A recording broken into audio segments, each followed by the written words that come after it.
Good morning guys. আজি এটা বিশেষ ভিডিও নহয় সৰু শৰ্ট এটা ভিডিও লৈ আপোনালোকৰ ওচৰলৈ আহিছোঁ। সকলো নাৰীয়ে নিজকে ধুনীয়া কৰি ৰাখিবলৈ বিচাৰে। সকলোৰে এটা নিজস্ব মন আছে, নিজস্ব ব্যক্তিত্ব, এটা পাৰ্চনেলিটি আছে। সকলোৰে নিজকে ধুনীয়া কৰি ৰাখিবলৈ বিচাৰে আচলতে। মোৰ চুলিখিনি আচলতে বহুত বেয়া হৈ গৈছিলে, সেইকাৰণে পটককৈ সিদ্ধান্ত ল'লোঁ কিবা এটা কৰিম বুলি। স্মুথনিং কৰিম বুলি ভাবিছোঁ চুলিখিনি অকণমান, আৰু বিয়াত কিবা লাইক স্প্ৰে কিবা কিবি কৰা ষ্ট্ৰেটনাৰ মৰা হ'ল, সেইকাৰণে চুলিখিনি অলপ বেয়াও হৈ গৈছিলে। বহুত ব্যস্ততাৰ মাজতো ভাবিলোঁ আজি নহয় কিবা এটা কৰোঁ, আৰু সেয়ে আজি কি কৰিম, চুলিখিনি ক'ত কৰিম, কি কৰিম, সকলোখিনি আপোনালোকক দেখাই যাম। ভিডিঅ'টো আপোনালোকে শেষলৈকে চাব বুলি মই আশা কৰিলোঁ। এতিয়া লৰালৰি হৈছে, মই গা ধুই আহিছোঁহে, যাওঁ।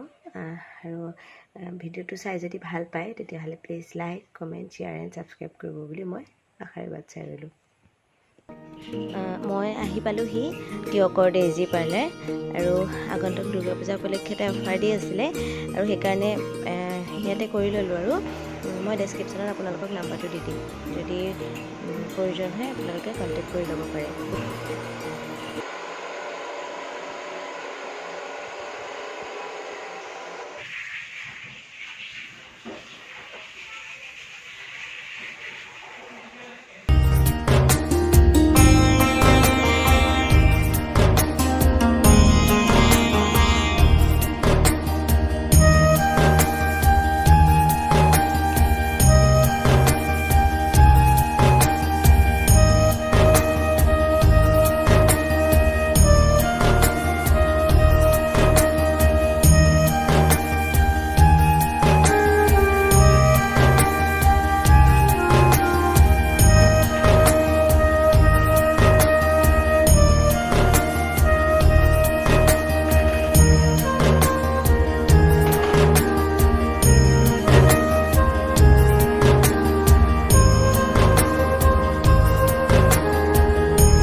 A few moments later.